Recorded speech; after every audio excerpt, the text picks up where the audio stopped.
Bonjour, je vais vous parler aujourd'hui de la loi Lang, la loi sur le prix unique du livre en France.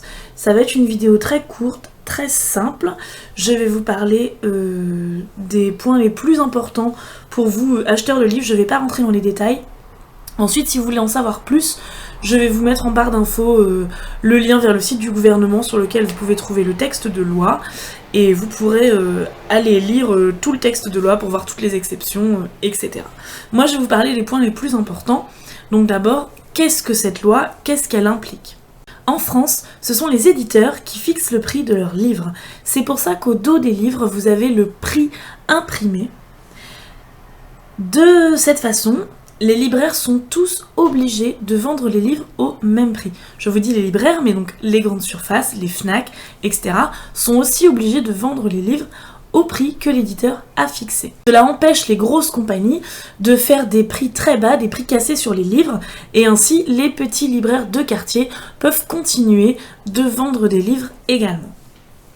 Vous allez me dire qu'il y a quand même parfois des endroits où c'est moins cher que dans d'autres. Par exemple, les France Loisirs.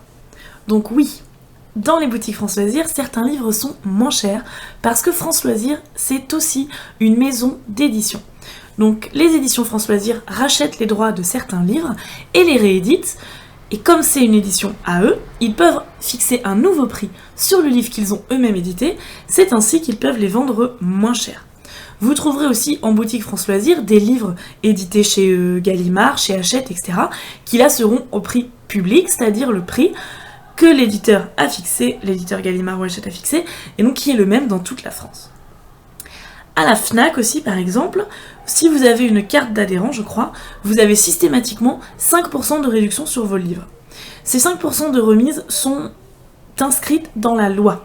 Le libraire, tout libraire, a le droit de faire jusqu'à 5% de remise sur le prix éditeur. Les petits libraires de quartier ne peuvent pas faire 5% de remise systématiquement sur les livres, mais ils pourraient le faire. Je pense d'ailleurs qu'il y en a certains qui ont des systèmes de cartes de fidélité et qui du coup le font systématiquement aussi.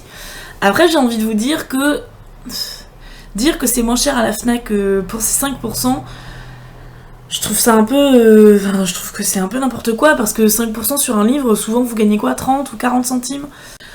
Ensuite, il y a les soldeurs, par exemple Gilbert Joseph ou Gilbert Jeune. Donc, un libraire a le droit de faire une remise plus importante que les 5% dont je vais vous parler tout de suite, sous deux conditions. La première, il faut que le livre soit paru depuis plus de 2 ans. Par exemple, on est en 2015, un libraire va pouvoir faire plus de 5% de remise sur un livre paru en 2013 ou encore avant. Et la deuxième condition est que le livre doit être dans le stock du libraire depuis plus de 6 mois. Vous allez me dire que parfois, chez Gilbert Joseph ou chez Gilbert Jeune, vous trouvez des livres qui sont très récents et qui sont déjà soldés. Là, j'ai pas de réponse à vous donner, j'ai envie de vous dire que tout le monde n'est pas obligé de respecter la loi. Il me semble, enfin je l'ai vu parce que j'ai relu la loi avant de vous faire la vidéo, j'ai vu qu'en cas d'infraction à la loi, il y avait une amende. Mais alors ce que j'ai vu, c'était le texte de la loi de 1981, et il disait que l'amende serait comprise en cas d'infraction entre 600 francs et 1300 francs. Je suppose que la loi a dû être mise à jour depuis, mais bon, je pense qu'on fait rapidement le calcul, une si petite amende. Je ne sais pas pourquoi, comment Gilbert Jeune ou Gilbert Joseph peuvent solder des livres plus récents. Ce que je sais, c'est que dans la loi, je ne l'ai pas vu, ce cas de figure. Aussi, dernier point, il arrive qu'un libraire vende un livre plus cher que le prix imprimé sur le livre. Par exemple, moi ça m'arrive à la librairie de vendre un livre 7€ alors que sur le livre c'est écrit 6,50€. C'est pas de ma faute, c'est pas de la faute du libraire, c'est l'éditeur qui décide d'augmenter le prix de son livre.